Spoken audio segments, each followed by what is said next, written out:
देखिए, आज यहाँ पे हमने टारगेट इन्फिनिटी स्कूल का उद्घाटन किया है, जो कि मेरे बड़े भाई जावेद अंसारी साहब, जो यहाँ के जाने माने शिक्षक और बहुत दुनिया भर में नाम डॉक्टर प्रोफेसर नूरुल हसन अंसारी के सुपुत्र है। उन्होंने एक स्कूल शुरू किया है जिसका मकसद सिर्फ़ और सिर्फ आके यहाँ के समाज को दोबारा से और ज़्यादा अच्छा इंटरनेशनल लेवल पे पढ़ाना और आगे भेजने का उद्देश्य रख के हम लोग स्कूल के इनॉग्रेशन में आए हैं। और हम ये चाहते हैं कि हिंदुस्तान का हर छोटे से छोटा गांव जो है वो सबसे बेहतरीन एजुकेशन दे के हर बच्चे को देश में ही नहीं दुनिया भर में नाम करने के लिए आगे बढ़े, और उसमें से बेटे ही नहीं बेटियां भी शामिल। इसके लिए हम लोग आए हैं और हम यहाँ पे बहुत खुश हैं। मऊ में स्कूल आपने खोला है, क्या विज़न लेकर के खोला है आपने? मतलब यहाँ पे इन्फिनिटी के नाम से आपने ऑर्गेनाइज किया है।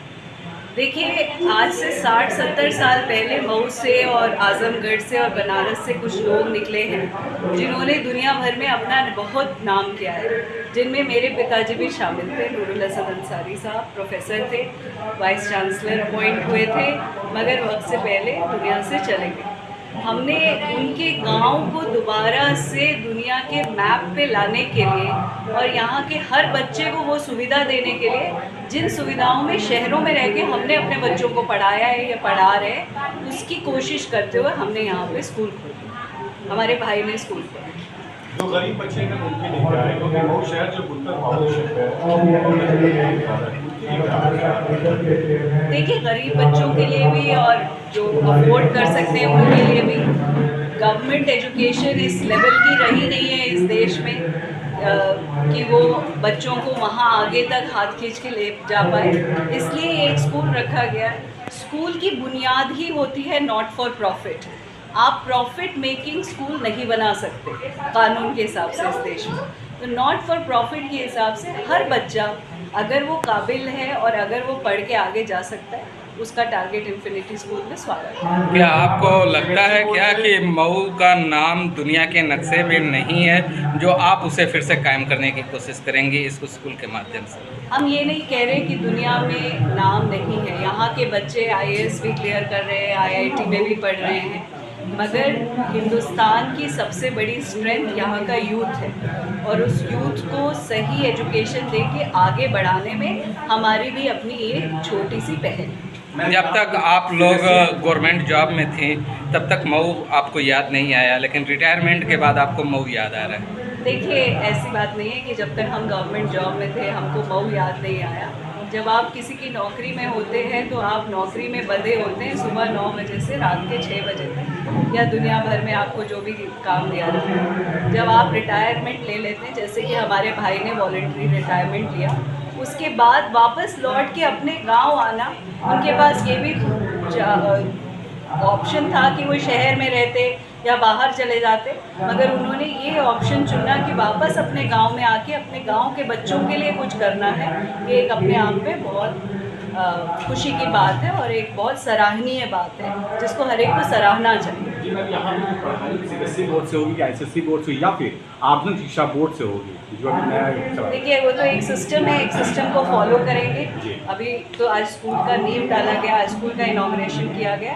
जैसे जैसे आगे स्कूल बढ़ेगा, आप लोग सब यहीं पे हैं, आप सबको हर वक्त जानकारी देनी चाहिए।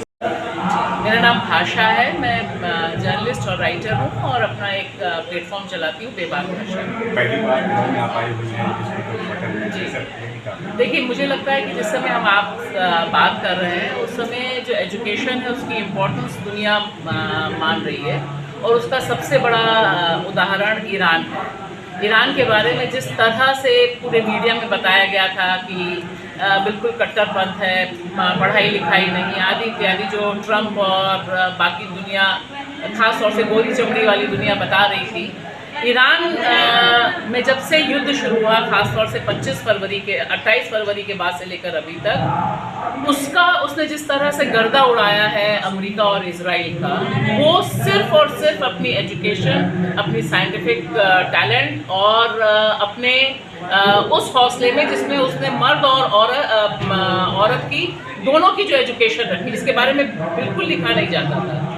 और आज अमेरिका में जितने लोग पढ़े लिखे नहीं हैं उससे ज़्यादा ईरान में पढ़े लिखे लोग हैं, जितने इजराइल में पढ़े लिखे लोग नहीं हैं उससे ज़्यादा ईरान में पढ़े लिखे लोग हैं। और यही वजह है कि उसने जो अपनी सेल्फ डिज़ाइन जो उसकी मिसाइल्स हैं, 50 साल से कोई देश अगर रिस्ट्रिक्शन में है और इस तरह की टेक्निक मतलब इतने दिन तक लड़ पा रहा है, अभी भी लड़ पा रहा है, अभी भी कह रहा है कि अगले 10 साल तक वो मिसाइल लॉन्च करता रहेगा, उसकी सबसे बड़ी वजह है कि उसने अपनी एजुकेशन पर, अपने साइंटिफिक डेवलपमेंट पे, अपने हथियारों को खुद कैसे डेवलप किया जाए विदेश की तरफ देखने की, तो उसके पास विदेश था नहीं, उसको तो आपने सैंक्शंस में लगा दिया था। ऐसे समय स्कूल की बात करना, एजुकेशन की बात करना मुझे लगता है बहुत ज़रूरी है, क्योंकि पूरी सरकार की कोशिश है कि एजुकेशन से लोगों का दिमाग जाए।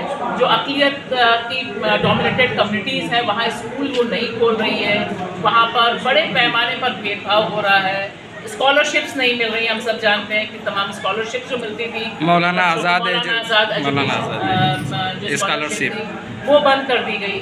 तो ऐसे में उनका पूरे का पूरा कोशिश है कि जो अक़लियत है, जो माइनॉरिटी है, उसके जो बच्चे हैं जो IAS बन रहे हैं उसको भी दिक्कत हो जा रही है, तो उसमें पढ़ने लिखने का एक जज्बा बना रहे और अच्छी बेहतरीन एजुकेशन मिले। मुझे लगता है इससे बेहतर कोई और बात नई एजुकेशन पॉलिसी जो आई है और उसके तहत जो यूडाइस पे बच्चों का रजिस्ट्रेशन होता है, तो हम उन बच्चों को कैसे एजुकेशन दे सकते हैं जो बच्चे तालीम हासिल करने से दूर रह गए, उनका यूडाइस पे रजिस्ट्रेशन नहीं है, लेकिन वो अगर बाद में पढ़ना चाहें क्योंकि उनको तो बाहर कर दिया गया नई एजुकेशन पॉलिसी से। आपका बिल्कुल सही कहना है। मैं बतौर जर्नलिस्ट, बतौर Indian citizen, new education system जो पॉलिसी आई है उसके 100% खिलाफ हूँ, क्योंकि ये इंक्लूड करने के बजाय एक्सक्लूड करने वाली पॉलिसी है और इसमें बहुत सी ऐसी चीज़ें हैं जिसमें गरीब और मुफलिस जो बच्चे हैं वो नहीं पढ़ सकते, बाहर हो जाएंगे।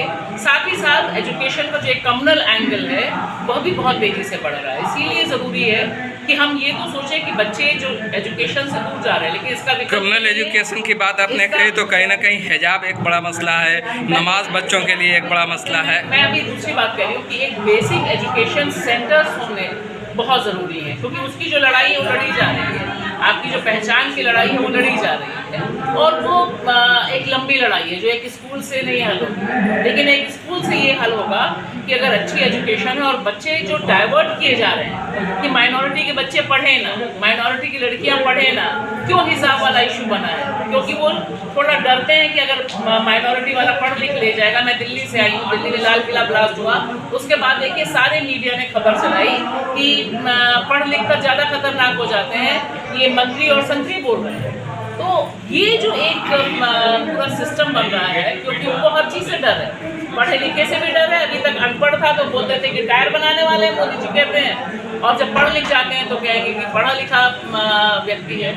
ऐसे माहौल में एजुकेशन की बात होना और बेहतरीन सिस्टम होना मुझे लगता है वक्त की ज़रूरत है। इस सवाल से हट के एक सवाल मेरा है, आपने वुमेन एम्पावरमेंट की बात देखी है, पूरे भारत में होती है।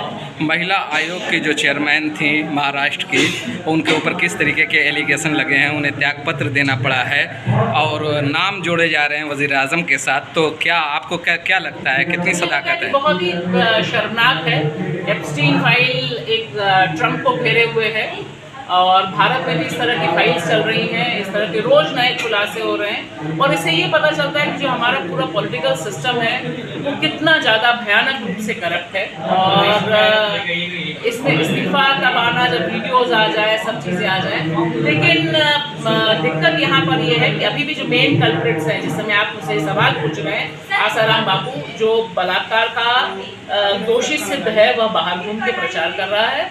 कुलदीप सेंगर को जेल से बाहर निकाला, राम रहीम ना कि आसाराम बापू? राम रहीम। आसाराम बाहर है, ऑलरेडी प्रचार कर रहा है, अभी अयोध्या गया था आसाराम बापू और राम रहीम पैरोल पर पैरोल है। और हम जैसे पत्रकारों जिन्होंने हमने उनसे बहुत सीखा था, जिस पत्रकार की उन्होंने हत्या की थी उसकी हत्या के आरोप से बरी है। तो एक बहुत ही मैं कहूँगी चिंताजनक माहौल है।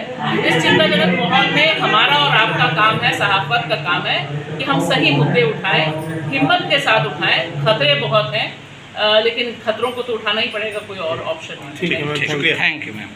शुरू करना चाहता हूं मुबारकबाद देते हुए जावेद अंसारी साहब और जरीन हलीम साहबा, डॉक्टर जरीन हलीम साहबा दोनों मिलकर इरादा किए वापस अपने गांव जाएंगे। जिंदगी इतना कुछ हमें दी है, हम अपनी जिंदगी से जो सीखा है, जो कमाया है, जो कुछ भी तजुर्बा हासिल किया है, उसको वापस अपने समाज में, अपने समाज को, अपने गांव को, अपने गांव के लोगों को, अपने खानदान के लोगों को, अपने एरिया के लोगों को उसको वापस करते हैं। इस नियत के साथ, एक विजन के साथ, एक मिशन के साथ उन्होंने स्कूल का फॉर्मेशन डाला। मैं पिछली बार जब मैं आया था किसी शादी में, उन्हीं के खानदान की शादी में जब आया था, तो अभी मुझे लगता है कि इसका 50% बना था, लेकिन जिस सील से इन्होंने कंस्ट्रक्शन करवाया है, जितनी तेजी से करवाया है, मुझे लगता है कि काफ़ी जबरदस्त इरादे के साथ ये स्कूल इन्होंने शुरू की है। प्रोफेसर हलीम साहब, आबिद हलीम साहब बात करते हुए साउथ नॉर्थ की डिवाइड की बात कर रहे थे, किस तरह से साउथ इंडियन स्टूडेंट्स ज़्यादा इक्विप्ड होते हैं, ज़्यादा इंटेलिजेंट होते हैं, ज़्यादा अवेयर होते हैं, ज़्यादा वेल इन्फॉर्म्ड होते हैं। मैं साउथ इंडिया से आता हूँ, कर्नाटका से आता हूँ। मेरी माँ भी उर्दू स्कूल की, गवर्नमेंट उर्दू स्कूल की हेडमिस्ट्रेस रही है। मैंने कॉन्वेंट स्कूल में मेरी पढ़ाई मैंने की। मेरे वालिद साहब और मेरे वालिदा दोनों उर्दू स्कूल से पढ़ाई करके गए थे, दोनों गवर्नमेंट सर्विस में थे। हम 5 बच्चे हैं, लेकिन 5 बच्चों को जो है इंग्लिश मीडियम स्कूल में उन्होंने तालीम दी, और 5 जो है डबल ग्रेजुएशन है, उसमें उसमें मैं आगे निकल के PhD किया। मैं इसलिए बात बता रहा हूँ कि देश में जो है अलग अलग सूबों में सरकारें हैं, अलग अलग